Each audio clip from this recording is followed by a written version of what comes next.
Kaya po tinatawagan ko ang ating presidente ng Diyos, si Reverend Bishop Pastor Abner.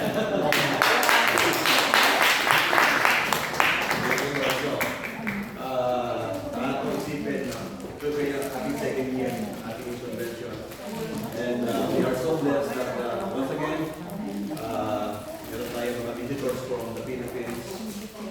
So thank you po, Pastor Alvin, Pastor Lily, Pastor Bel, at yung aking pumasatan ito, kay Pastor Guy. So they are here to support us. And we are expecting that next year, more. Amen! From the Philippines. Ngayon po ay huling pagtutuos. May araw ko. Sa Tagalog maraming mga tigabulakan dito huling pagtutuos. Huling pagsasaad.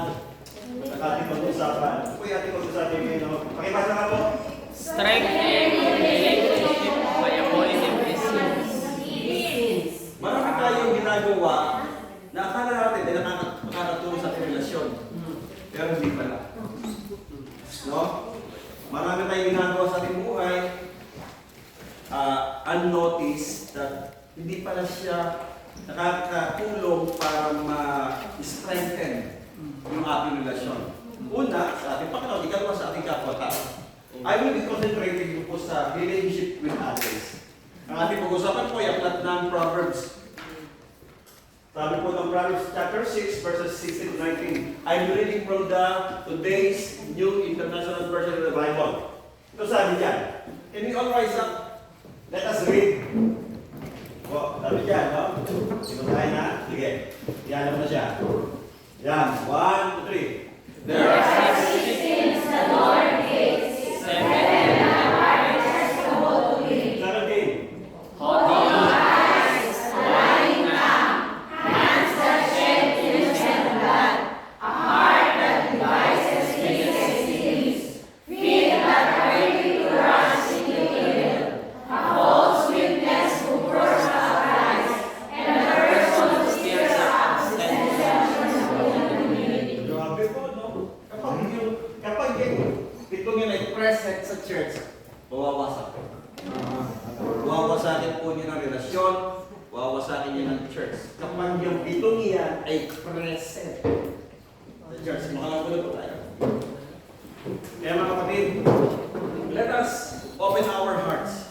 It is not intended to hurt us. This teaching is not intended to hurt us. But this teaching is intended to teach us. Ay, ito pa rin dapat yung iwasan. Kapag wala kasi mga precautionary measures, wala siyang babala, we intend to do. Diba? Kaya ako sa mga kalsada, may mga babala, ito na rin, madulas, slippery road ahead of you. Nag-iingat tayo. Kapag po yung isang driver, nakita na yung warning, at di pa rin sunod, ano mangyayari? Disgrasya. Diba? Nadi-disgrasya po ang tao. Hindi dahil walang warning. Hindi dahil walang warning. Dahil hindi niya binigyan ng diin yung warning na yun. The same thing sa aking buhay. The same thing. I remember yung Revelation chapter 2. Sabi ng Panginoon, kung di ka magsisisi, aalisin ko yung ilaw mo eh. Yes. May warning lagi. Yes. Sa Revelation. Si Adam at saka si Eve. Si Adam muna. Sabi ng Lord kay Adam, nakakain lahat. Ng bunga ng puno kayo. Huwag lang yun. May warning na. Meron na siyang measure. Nagbigay Diyos ng measure. Pero ginawa pa rin niya. Nakalinong fault. Nasa Diyos pa? O nasa tao? Sa tao. Kasi may warning na. Nagbigay ang Diyos ng warning, pero ang tao, ayaw ko sundin yun. Kaya napapahanap. Kaya sasabihin, Lord, bakit kayo ang buhay ko? Hindi kasalanan ni Lord yun. Hindi kasalanan ni Lord. Amen. Yung nangyayari sa buhay mo ngayon. Amen. Yan ay pagpili mo. Yes. Every day we are controlled by our decisions. Yes. Yung pag-ihi, nag-decision ka, pag-iiyo hindi. Tama. Yung pag-ati, nag-decision ka eh. Ako ba'y aati pa? Hindi. Nag-decision tayo every day. And we are controlled by our decision. So, ito pong mga verses na ito ay mag-saving measure sa atin nang sa ganon, hindi tayo mapahamak. Amen. Okay? Sabi dyan, basahin. Basahin nyo no? God created human for the purpose of fulfilling His calling. Yun naman talaga. The reason why God told us to i-fulfill yung calling sa aming buhay. Hindi yung calling, hindi lang yung gusto mo, kundi yung gusto ng Diyos sa aming buhay. Kailangan maging malino sa atin, ano ba yung gusto ko at ano ba yung gusto ng Diyos? Dapat yung gusto mo ay sumasang-ayon doon sa gusto ng Diyos. Kagaya na sinabi nga ni Pastor Alvin kanina, you want to follow God, but you are heading to a different direction. How can you follow God if you are heading to a different direction? Ito ang gusto ng Diyos, kanan, ito, puro kalawa. Just like Jonah, ang lugar pupunta sa Tarsus ay, for example, Bakanan, siya Bakalawa. Tama. So this is our calling. God called us to be like Him. Amen. God called us to follow His command. Amen. Mahirap ba sundin ang command ni Lord? Ano mas maganda sundin? Yung command ni Satan o command ni Lord? Are you sure? Parehas pero we chose the correct. Are you sure? Parehas na mahirap, Pastor. Yung bang command ni Lord, ipapahama ka? Pero bakit marami na papahama? Ibig sabihin, they follow not the command of God, but the command of the enemy. Ganun po simple lang yun. Hindi ito mahirap na mathematics. Yes. Hindi ito algebra. Hindi ito maraming equations. Yes. Hindi ito mahirap. Kaya kapag yung buhay mo ay mawentang-wentang, kaninong will ang sinunod mo? Itanig. Itanig. Kaya, let us grow up. Amen. Let us grow up. We are no longer elementary. We are no longer elementary. Let us grow up. At dawa sa mga dati pa bang panahon, wala na sa ating vocabulary yung mga yan. Kumbaga, we learn. We learn. Sabi niya, no? We are called to love and unity, but not of hatred and dissension. When Adam commanded God not to eat the fruit, the choice was in his disposal. Asa kanya yun? Ako ba'y kakain o hindi ko kakainin yun? Asa kanya? Ako ba'y nakikisama o hindi? Nasa yun? Don't let other decide for you. Karamihan po nung kapahamakan natin, Diba? sinunod mo yung gusto ng iba kaysa decision mo. Amen. Tama? Amen. So sabi niya, no? He has all the power to reject that sin. Kaya reject yung sin. Pero hindi niya nagawa. But still, he fell. His sin is stronger than what God created in His image. Mas makapangyarihan ba yung kasalanan kaysa doon sa pagkakagawa ng Diyos sa kanila? Alam po nila, Pastor, ito. Binagtanong, alam ko sa aming pong subject na the problem of evil. If God is powerful, why God did not stop sin to spread? If God is powerful, why does God not stop to sin to spread? Sino ba nagkakaroon sin? O di dapat tayo mag-stop. Dapat tayo nasa ating decision yun. Na hindi magkasala. Yes, God is powerful. No question about God's omnipotent power. Wala nang question sa omnipotence ng Diyos. Ang problema, we allow sin to overtake us, to dominate us. Sabi niya, no? Why they sin? Why they fell into sin? The answer lies on their decision. See? Malaki po nagkakaroon ng decision.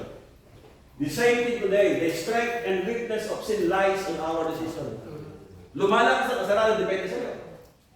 Kumihina ang kasalanan, depende sa'yo. Okay? Sabi niyan, then we must decide wisely with God's wisdom so that we will not fall into sin. Mahalaga po ito kaping mga kawan. So, sa ating po pag-usapan, meron tayong pag-usapan na 7 bagay. Kagaya ng tipas na ginaya walang pito rin. Pito. Ano sabi niyan? What are the 7 sins the Lord hates? Galit po ang Diyos niya. God hates this sin. Una, ano yan, no? Nakatingin sa'yo. Parang naglalaba, no? nagmamaliit. Oo. Hindi po, hindi. Okay, ano ba ibig sabihin niya?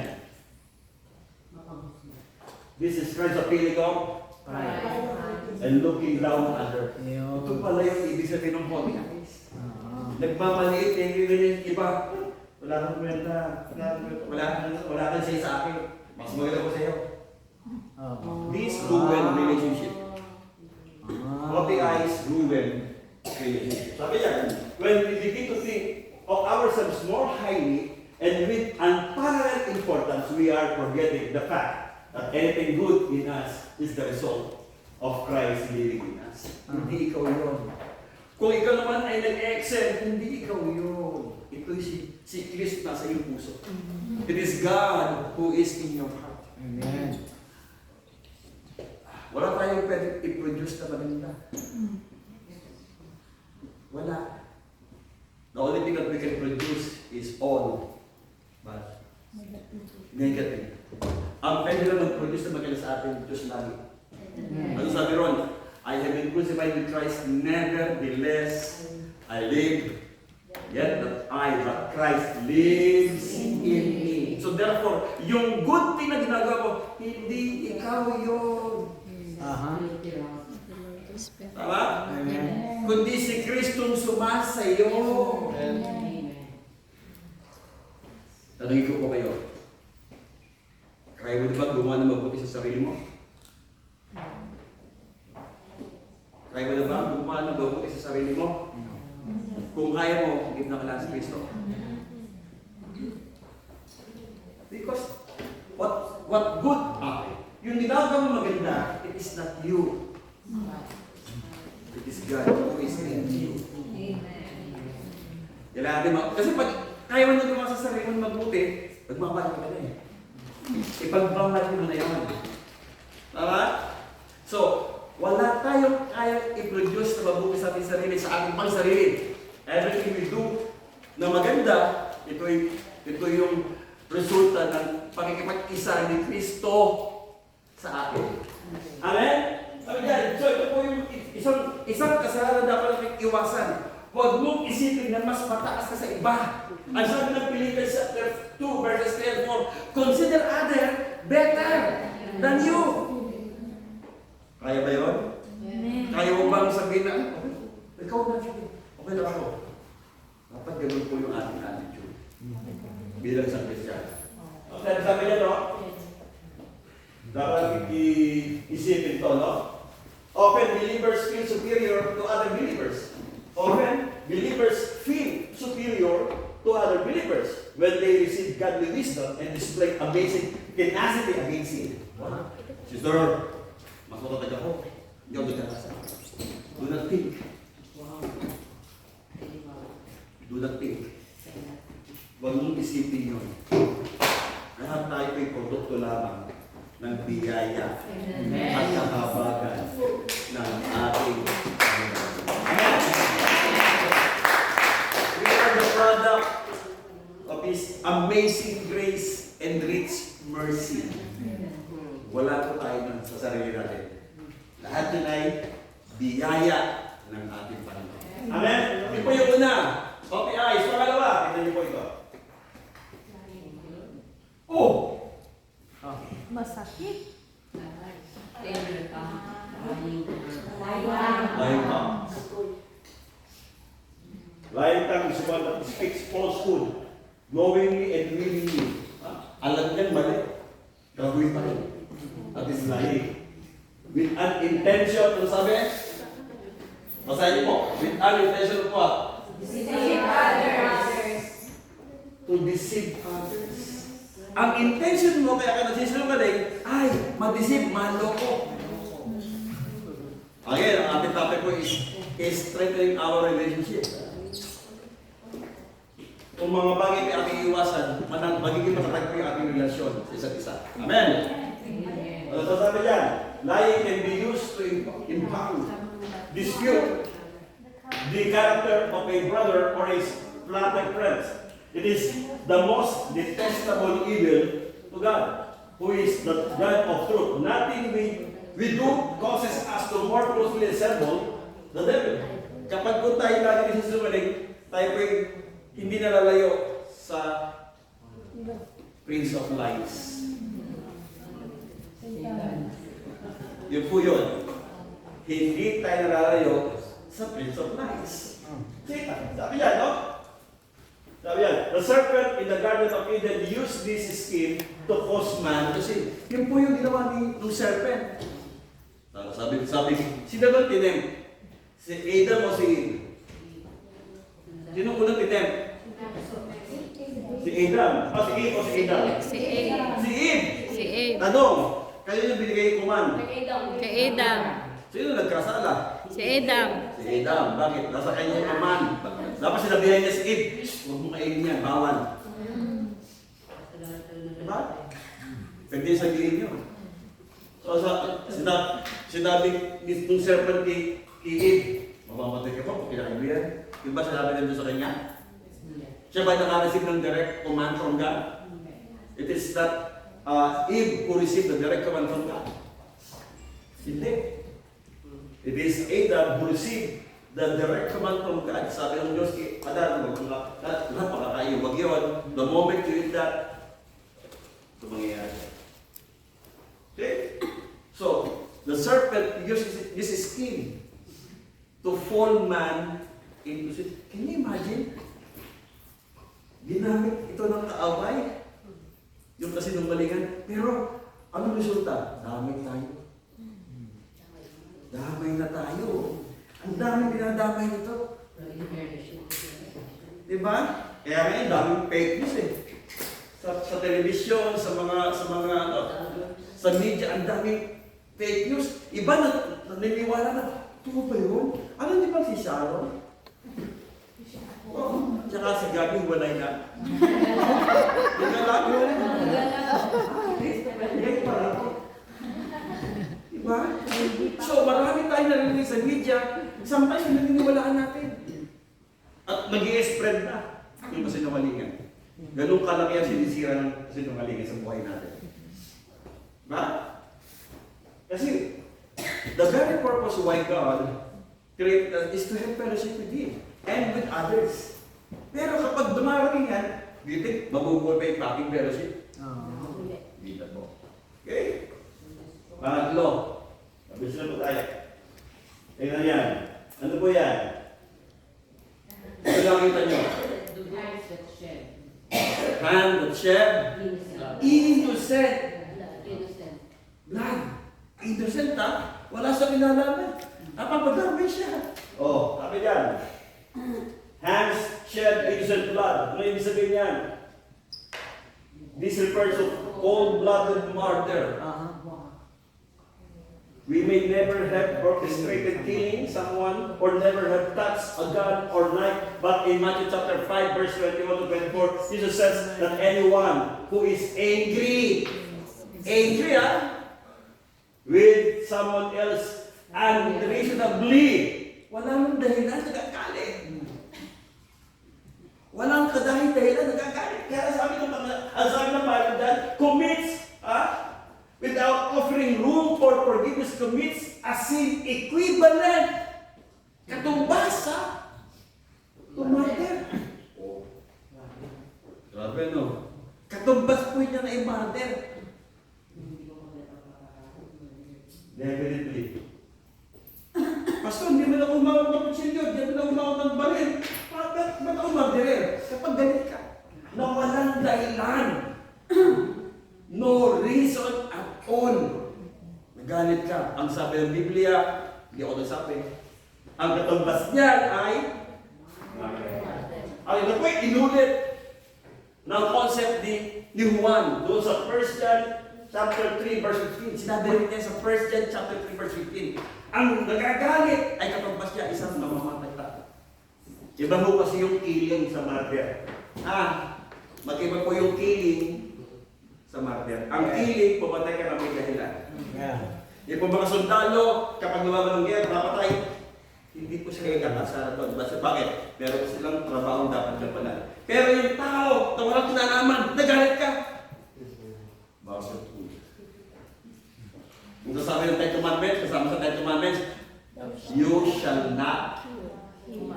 sinabing thou shalt not kill. Ang tamang term, thou shalt not murder. At yun po ay iniulit ni Yesu Cristo sa Mateo. Diba? Inulit niya yan. Kapag may kaaway sa Old Testament, kasi pag may kaaway ka, an eye for an eye, atut for atut. Pero sabi ni Yesu Cristo, mahalin mo ang iyong kaaway, magpalain mo siya. Sa ganung paraan, sabi ko nga po sa ating mga kapatiran, pag siya inalik, minsan pa nagtupito sa akin eh, Pastor, ako'y binuro ng amo ko. Pag binuro ka ng amo mo, huwag mo siya mumurahin. Huwag kang gaganti ng mura. Kapag yung amo mo natalim ng pagmumura, ano, sino nga ani nun? Siya rin siya ditalim eh. Pero pag gumanti ka ng mura, natalim ka na rin. Ani ka na rin. Instead na magmura ka, adiman mo ng pag-ibig. Adiman mo ng pagpapala. Ano tinalim mo? Pag-ibig, pagpapala. Ano anihin mo? Yung po ang aanin mo. Totoo pa sinabi, no? Yung principle na what you sow, ano mas mainam na anihin? Bulok o sariwa? Let's start planting the fresh blessings. Start planting blessing. Amen. Start planting blessing. Amen. Hindi sinabi ni Pastor Billy, huwag lang yung God bless you. Hindi. The Lord bless you. Pagpalain ng iyong buhay, pagpalain ng pamilya. Dapat may ganun. Pagpalain ng iyong kalusugan, pagpalain ng iyong possessions, pagpalain ng iyong negosyo. Dapat may ganun. Start planting. Amen. Amen? Yung po yung pangatlo. Mas mainam po umani ng pagmamahal kaysa galit. Mas mainam umani ng pagpapala kaysa yung mga bagay na walang katuturan. Amen? Yan po yung pangatlo. Pang-apat. Yan na rin po yung picture. Oh! Ano ba narito nyo? Pusong bato? Pusong galit. Sungay-sungay. Mahangagal. Hindi ba naman? One heart. Tingnan po. Angry heart. Nagpaplano ng masama. Nagpaplano ng masama.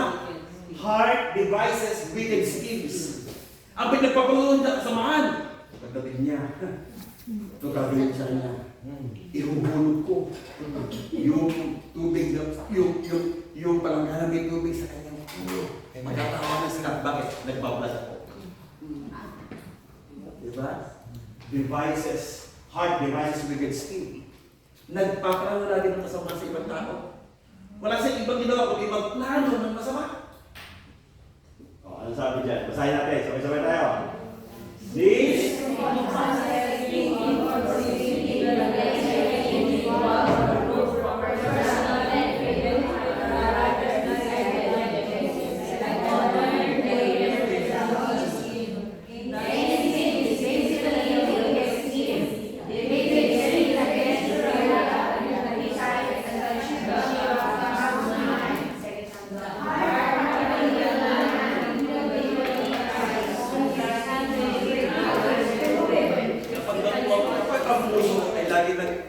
nagpaplano ng masama, ang laging yung resulta buhay. Walang magiging resulta maganda kapag ang puso lagi ay nag-iisip ng masama sa kapwa. Wala siyang resulta maganda. Tandaan mo, kapag ang puso mo ay lagi nag-iisip at nagpaplano ng kasamaan, walang magandang idudulot yan. Let us think. Let us contemplate. Ilang panahon na ba ang pinag-iisip ko lagi ng sama? Nagkaroon ng magandang resulta.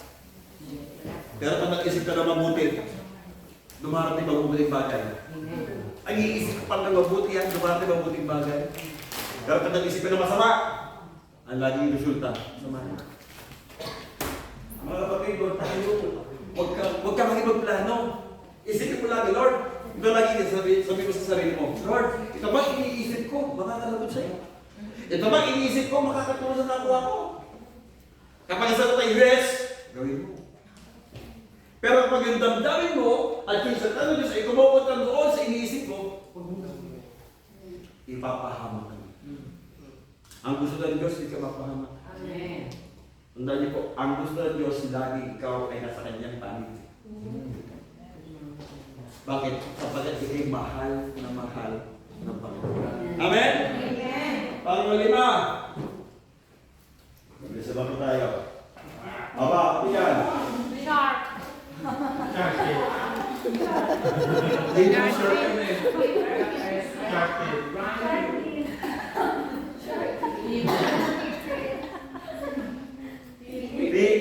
Quickly rush. Nagmamadaling gumawa ng kamalian. Nagmamadaling gumawa ng kasalanan. Nagmamadali siya gumawa ng kasalanan. Yung mga paang lagi gusto puntahan kamalian, kasalanan. Feet quickly rush to do evil. Oh, ano sabi dyan? Sorry.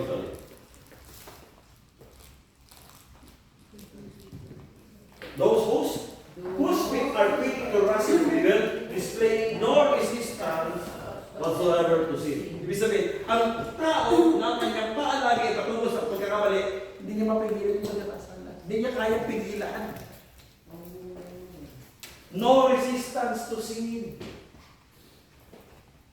Kapag yung paa mo, kapag yung isip mo, kapag yung puso mo ay lagi nakatuon doon sa masama, paggawa ng mas mali, hindi mo kayang pigilan yung sarili mo na magkasala. Ito, pagkaya ito. Kayo mo mag-review. Masalok ka ng beer house.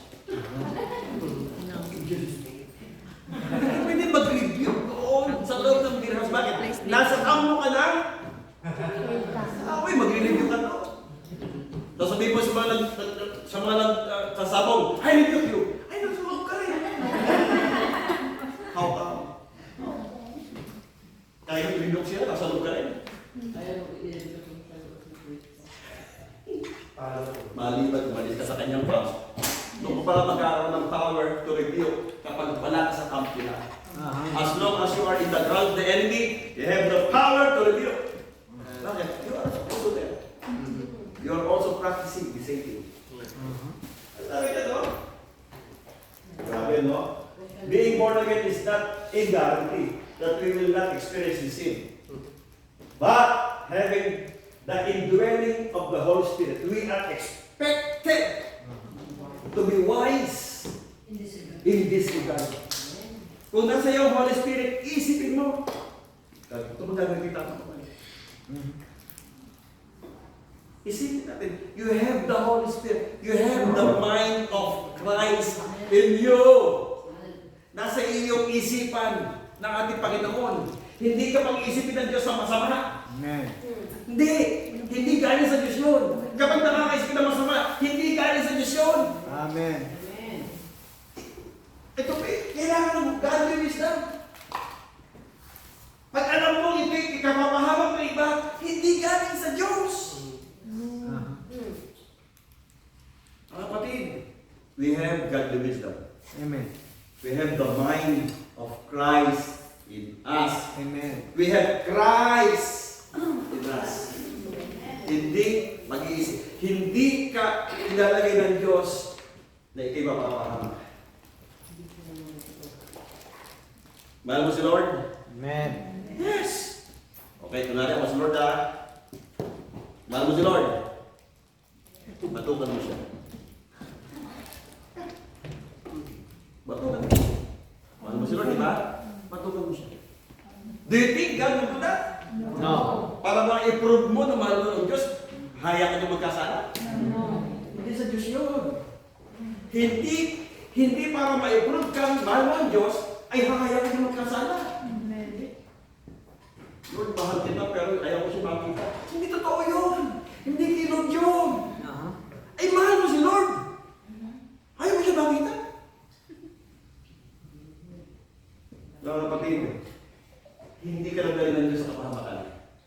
Never nadadalhin ka ng Diyos kapag sumunod ka sa kapahamakan. Pero ang lahat ng kapahamak, sinunod nila sa sarili nila. Pero ang lahat sa Diyos, dumadating yung pagsubok, iba yung pagsubok eh. Pero sa dulo nun, magandang bagay. Amen. Amen? Amen. Sabi niya, no? Eve, in garden displays no resistance to the serpent's temptation. Instead, as soon as the devil tempted her, attracted to the fruit, she immediately rushed into it. Hindi siya nag-isip. Inisip, ano ba ito? Kailangan kong gawin ito. Ang dami-dami bunga. Hindi pa na naubos ibang bunga ng puto. Anong ginawa niya? Ginawa niya yung alam niya. Ikapapahamak niya. Do not blame others kapag nasira buhay mo. Ikaw yan. Hindi sila. Amen? Amen. Pangalan. Ano yan? Nakita niyo po ito. Kung ginagawa niyo ito yun. Tumusok pa siya pero nakita no? Ang yan eh. Kasi iba, hindi totoo sasabihin mo. Hindi totoo. Pero nakaganon ka, pero hindi totoo sasabihin ko. Joke.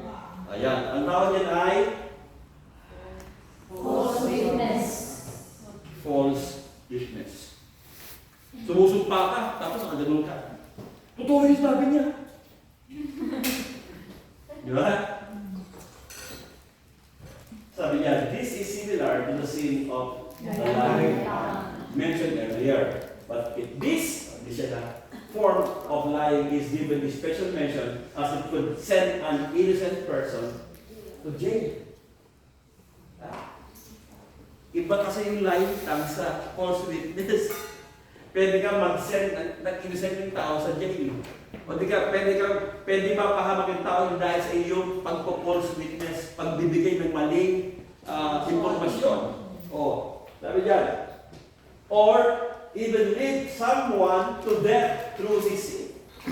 The prohibition against bearing false witness is the ninth of the Ten Commandments. Pangsiyam po yan. Thou shalt not give false witness. Huwag kang magbibigay ng maling impormasyon. O mali ano may false witness? Mali. Pagsaksi. Pagsaksi. Oo. Sabi dyan. Siya po yung pangsiyam sa Ten Commandments, sa Decalogue. Okay, sabi yan. And the New Testament is equally condemning it as mentioned in Colossians chapter 3, verses 7. Nabanggit po yan sa Colossians 3, mga talatang siyam. Pakibasa ko, Pastor. Colossians chapter 3, verses 9 to 10. 3, verses 9 to 10. Pakibasa.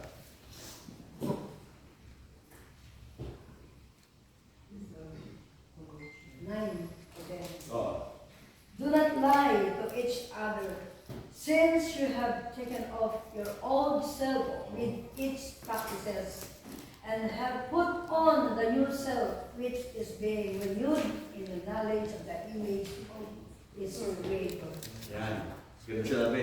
Yung palang false witness, yung lying ay old self. Lubang pagkatao mo. Kubar na natin yun.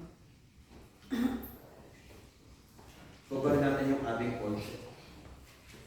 And let us wear the new self in Christ.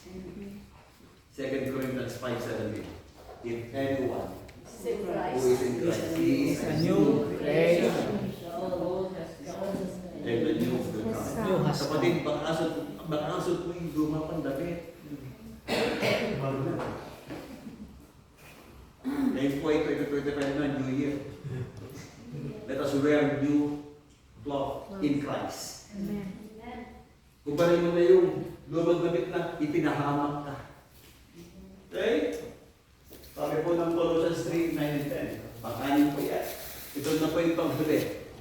Sabi ng Panginoon sabi ng verse, there are 6 things the Lord hate and 7. Yan pong lahat yun ay sin. 7 yan eh. Pero yung pampito, kakaiba eh. Kakaiba. Ito ang ginamit niya eh. And the 7 is detestable. Ano yung detestable? Sa Tagalog, detestable. Ano? Karimari-mari. Yung karimari. Tama ba? Ano po pasama? Detestable. Karumanduman o karimari-mari. Ano yung sinasabi dyan? Ang kapito. Tingnan natin. Yun! Still up to sensation. Ginagatungan niya. O, sabi niya, no? Binubulong. Ang laki ng mata. Ginagata yung mata, hindi tayo nga. Sabi niya, no? We are created by God's good in unity. Sabi niya sa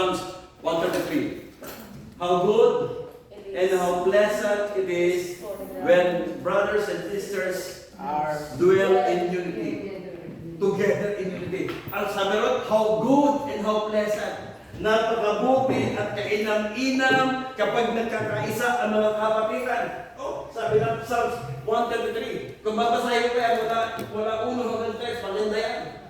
Sabi niya, para siyang langis na binuhos sa ulo ni Aaron, babasag sa kanyang badbas, pababa sa kanyang damit. Ibig sabihin, ang unity pala, para binubuhos siya, nagkakaisa na lahat. Lahat ng pagkakataon na nadaanan. Sabi niya, no? The church, believers are brothers and sisters since they are one, they have one Father in Christ Jesus. The church is also the bride of Christ. Tayo po yung ikakasal ng babae kay Kristo. Ikakasal tayo kay Yesu Kristo. At ang gusto ng Diyos ay blameless at spotless yung Amen. church, yung bride. Amen. Kaya hindi pa kasi dumarating eh. Gusto niya yung kanyang church ay spotless. Kaya tayo nakakarating ng katulog na ito. Bakit? Ang gusto, hindi. Kaya, do not misinterpret. Lahat ng teaching na narinig nyo, hindi para patamaan tayo.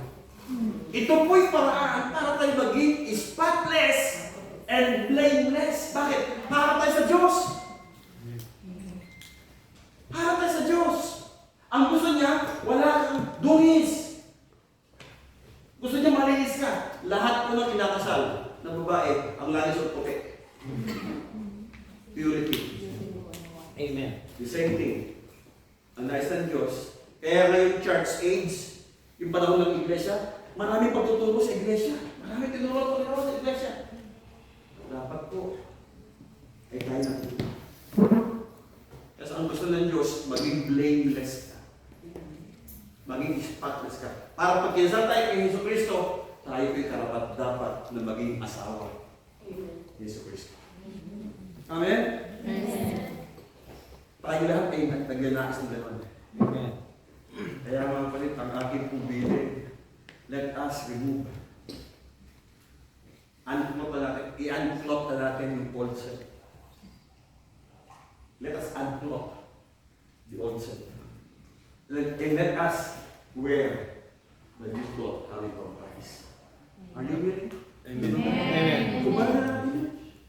Hindi makakatulong sa iyo. Amen. Ang gusto ng Diyos, lalakad ka. Sasabihin ni Lord, my beloved son, my beloved daughter, manunod ako sa kanya. Every time na marinig mo yun, no? Pag lumalakad ka ng blameless, sasabihin ng Lord sa'yo, that is my beloved daughter. In whom I am well pleased. Napakasarap marinig yun. Are you willing to unclot? Kubarin mo na yun sa ating mga buhay. In many situations, strife among the brothers and even within the church seems unavoidable. Hey, Pastor, hindi mo na iiwasan yan eh.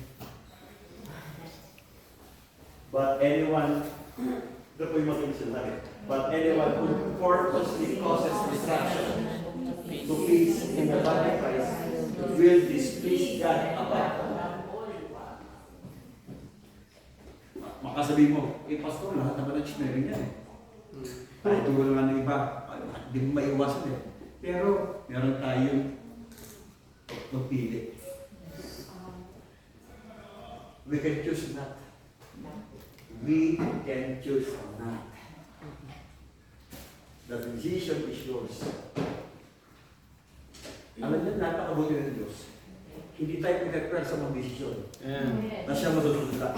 Ito gusto ko. Tinayaan ng Lord tayo mag-desisyon sa sarili natin. Bakit? Meron tayo kamahal. Binibigyan tayo ng kalayahan. Thank you, Lord. Amen? Amen. Hallelujah. God, since the person gives room for others to sin and for himself. Isipin mo, Pastor, di man talaga nangyayari. Talagang lagi din ganyan. Totoo po. Hindi maiiwasan. Kasi sabi nga, no? We are still under construction. Kalagay, warning. Under construction. Yes. Pero huwag sana maging justification of Ako naman ay under construction pa. Totoo yun. Pero, huwag natin purposely. Ito po yung mabigat na salita. Tasadyain mo na magkagulo. Huwag po natin sasadyain. Amen? Amen. Do you love God? Amen. Are you willing to unclog? Amen. Are you willing? Yes. Let us all rise up. Ayun po tayo lahat. Hallelujah.